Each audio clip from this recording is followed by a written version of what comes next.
अस्सलामुअलैकुम। अशफाक अहमद साहब की किताब ज़ाविया की तीसरी जिल्द से जो आज हम चैप्टर सुनेंगे उसका नाम है हकीकत और मुल्ला साइंसदान। हम अहले ज़ाविया की तरफ से आप सबकी खिदमत में सलाम पहुँचे। ख़वातीन व हज़रात, मैं नहीं जानता हकीकत क्या है, सच्चाई क्या होती है। सच्चाई का तजुर्बा ना कोई ख़याल है, ना ही एहसास है और ना ही कोई तसव्वुर है। ये तो आपके सारे वजूद के अंदर एक झुंझुनाहट, एक उबाल, एक तलातुम का नाम है। और फिर हैरानी की बात यह है कि सच आपके अंदर नहीं होता, आप सच के अंदर होते हैं। ये कोई एक तजुर्बा, मुशाहिदा नहीं, कोई इल्म नहीं जो आप महसूस कर रहे हैं। ये तो सारे के सारा आप ही हैं। बल्कि मैं तो कहूँगा कि ये आपसे, आपकी ज़ात से और आपके वजूद से भी बड़ा है, क्योंकि सारी कायनात और सारी हस्ती उसके अंदर समाई है। और फिर ये भी याद रखो कि सच का उलट झूठ नहीं है, क्योंकि झूठ का उलट भी झूठ ही होता है। मैं देख रहा हूँ कि इस वक्त सारी दुनिया गुम करदा राह है और उसको रास्ता नहीं मिल रहा है। वजह यह है कि इंसान ने तहकीक के सारे धारे बाहर की तरफ मोड़ दिए हैं और उसने बाहर के वजूद को, बाहर की दुनिया को, तबीई और जिस्मानी दुनिया को खोजना शुरू कर दिया है और अपने अंदर की दरियाफ्त तर्क कर दी है। एक सीधी सी और कायदे की बात तो यह है कि इंसान को इंसान से ज़्यादा और कोई चीज़ अजीज़ नहीं होनी चाहिए। इंसान को अपने से ज़्यादा तो और किसी से प्यार नहीं होना चाहिए, और इंसान को इंसान से ज़्यादा तो और किसी पर तहकीक नहीं करनी चाहिए। जब तक इंसान अपने आप को नहीं जानेगा, ख़ुद को नहीं पहचानेगा, उसकी बाहर की सारी तहकीक नाकाम और नामुराद होगी। और जो शख्स ख़ुद नाशनास हो, तख्लीकी काम किस तरह से कर सकता है? अगर इंसान ख़ुद को समझ जाए, अपना आप पहचान जाए, सिर्फ़ उस वक्त वो कुछ हासिल कर सकता है। अगर ये नहीं होता तो फिर उसकी हर काविश अपनी कब्र ही खोदती रहेगी और वो मजबूर ही रहेगा। हमने मादी कुव्वत पर बड़ा कंट्रोल हासिल कर लिया है, लेकिन हम इंसानी दिल के अंदर की गहराइयों से वाकिफ़ नहीं हैं।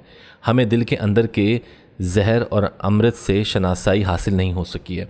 हमने एटम की साख्त तो दरियाफ्त कर ली है, लेकिन रूह के एटम को जांचने में कामयाब नहीं हो सके। और हमारी सबसे बड़ी बदकिस्मती ये है कि हमने ताकत और पावर तो हासिल कर ली है, लेकिन सुकून और रोशन ज़मीरी से महरूम हो गए हैं। हमारी सारी तहकीक ताकत और ताकत की तलाश से वाबस्ता है, और हम अपने हाथों पैदा किए हुए ख़तरात में घिर गए हैं और अमन व सुकून से कोसों दूर रह गए हैं। असल में हमें ताकत के बजाय अमन की और सुकून की ज़रूरत थी, और उसकी तरफ हमने कोई ध्यान ही नहीं दिया। अगर हमारी तवज्जो अमन व आश्ती की तरफ रहती तो हमारी सारी तहकीक का धारा ख़ुद ब खुद इंसान की तरफ और रूह के एटम की तलाश की तरफ फिर जाता, और हमको कुदरत के बहुत से सरबस्ता राज जल्द मालूम हो जाते। लेकिन अफसोस यूँ ना हो सका। ख़वातीन व हज़रात, लेकिन मेरा ईमान है कि मुस्तक़बिल की साइंस मादे की साइंस नहीं बल्कि इंसान की साइंस होगी। ये तब्दीली जल्द रूनुमा हो जानी चाहिए, पेशतर उसके कि उसमें मज़ीद ताख़िर हो जाए। वो साइंसदान जो इस वक्त बेजान चीज़ों की तहकीक में लगे हुए हैं, दरअसल कट्टर ज़िद्दी और मुल्ला किस्म के साइंसदान हैं। उनके जहन रिवायत से और रिवाज से बंधे हुए हैं। अब ज़रूरत है कि बेदार मग़ज़ और रोशन फ़िक्र लोग सामने आएँ और साइंसी तहकीक का रुख बदलें। साइंस पर इंसान को और उसके वजूद और उसकी रूह को परखने का फ़र्ज़ वाजिब होता है। पैगंबरों ने आकर इंसानों की काया पलट दी। अब यानी चूँकि पैगंबरों की आमद का सिलसिला बंद हो चुका है, साइंसदानों पर यह फ़र्ज़ वाजिब होता है कि जब काम की इब्तिदा नबियों ने की और जिस इल्म को नबियों ने फैलाया, अब उसको साइंसदान इख्तिताम तक पहुँचाएँ। हमने अब तक मादे के बारे में जो साइंसी मालूमात हासिल की हैं वो कमाल की मालूमात हैं, लेकिन जो इल्म ज़ात और सेल्फ़ के बारे में ज्ञानियों ने जाना है वो साइंसी इल्म से अरफा है। गुज़िश्ता ज़मानों में ये इल्म चंद गुनी लोगों के पास ही होता था और अब भी चंद ही लोग उससे वाकिफ़ हैं। लेकिन अगर कहीं साइंसदान उसकी तरफ मुतवज्जा हो जाएं तो दुनिया सुखी हो जाए और अमन व सुकून की दौलत से माला माल हो जाए, और ये इल्म घर घर हो जाए, जैसे टेप रिकॉर्डर, मिक्सर, ब्लेंडर और टीवी घर घर पहुंच चुके हैं। अजीज़ों, मेरी बात ज़रा ध्यान से सुनना और उस पर गौर करना कि मुआशरा अफराद के मजमूए का नाम नहीं है, बल्कि अफराद की हासिल ज़रब का नाम है। यह हमारे ज़ाती ताल्लुकात के फैलाव का नाम है। जो कुछ एक फ़र्द वाहिद पर वारिद होता है वो सारी सोसाइटी में फैल जाता है।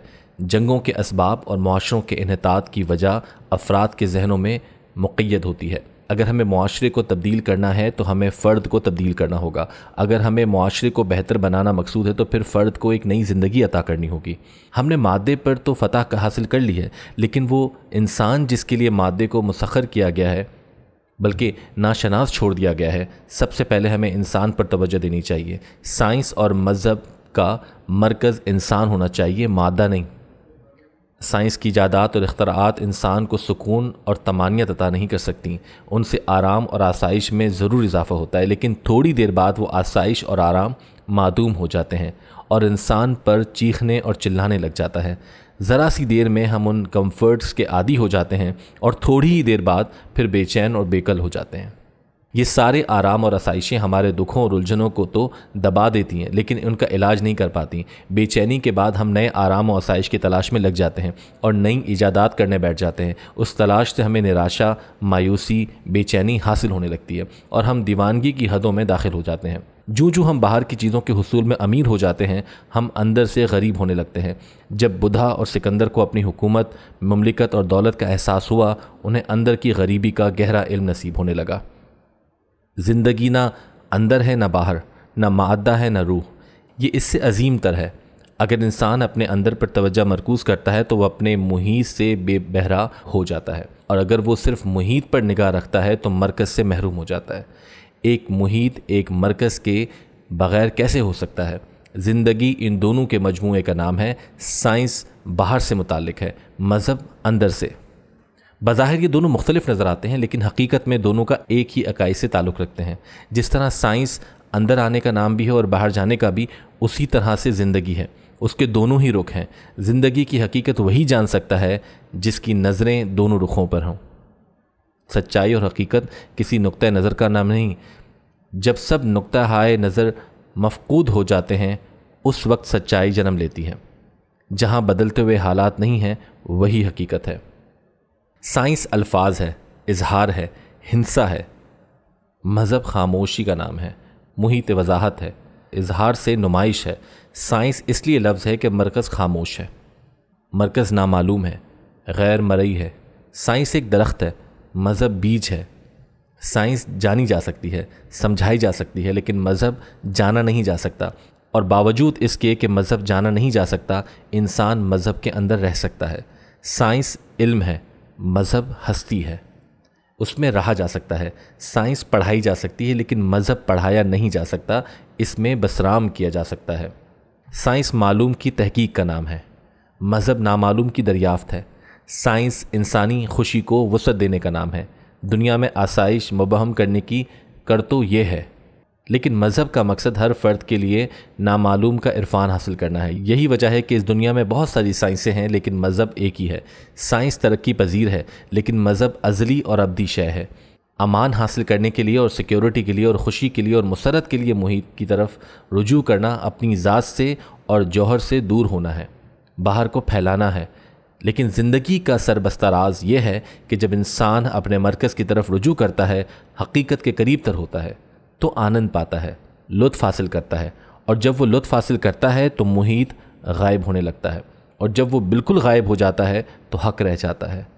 اس وقت نظارہ اور ناظر اور شاہد اور مشہود ایک ہو جاتے ہیں۔ اسی لیے میں کہتا ہوں کہ سائنس تو مذہب سے جھگڑتی ہے لیکن مذہب سائنس سے کوئی جھگڑا نہیں کرتا۔ محیط تو اپنے مرکز سے باہر نکل سکتا ہے، پھیل سکتا ہے، دوری اختیار کر سکتا ہے، لیکن مرکز نہیں۔ مرکز سے یہ ممکن ہی نہیں ہو سکتا۔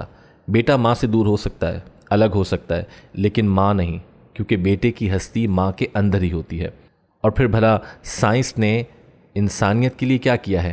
بڑی بڑی تحقیقوں اور ایجادوں نے سائنس کا بڑا رتبہ بلند کیا ہے اور اس کو اس مقام پر لا کھڑا کیا ہے جہاں وہ اس وقت ہے، مگر میری اصل ان چیزوں کے نیچے دبی پڑی ہے اور میرے اوپر ایک بھاری سل رکھی ہے۔ کیا یہی سب کچھ ہے؟ کیا یہی میں ہوں؟ بس اتنا ہی ہوں؟ اگر اس کا جواب لفظوں میں ملے، خیال میں ملے، شکلوں میں ملے، تو سمجھ لو کہ تم کو دھرم کا شعور نہیں ہو سکے گا، کبھی بھی نہیں ہو سکے گا۔ تصور اور خیال کبھی بھی خیال سے آگے نہیں جا سکتے، اور خیال کی حد خیال ہی ہوتی ہے، اس سے آگے نہیں۔ ایک پیاز کو چھیلتے جاؤ، چھیلتے جاؤ، آخر میں کیا رہ جائے گا؟ کچھ بھی نہیں، صرف پیاز کی خوشبو رہ جائے گی، اس کی توس رہ جائے گی۔ بس یہی اصل ہے اور یہی حقیقت ہے۔ جب انسان انتخاب کرنے اور اختیار کرنے سے باہر نکل جاتا ہے، اس وقت خیال اور تصور بھاپ بن کر اڑ جاتا ہے، اس وقت شعور اور جانکاری رہ جاتی ہے، اور یہی زندگی کا جوہر ہے۔ اس طرح سچ سے بھی ملاقات اسی وقت ہوتی ہے جب آپ لفظوں سے باہر نکل جائیں، لفظوں کو چھیل چھیل کر اسے پیاز کی طرح بنا دیں۔ جب میں اپنے آپ پر نگاہ ڈالتا ہوں اور غور سے دیکھتا ہوں تو مجھے حیرانی ہوتی ہے کہ نجات اور عرفان اس زمین سے نزدیک تر ہے جس پر میں چلا جا رہا ہوں۔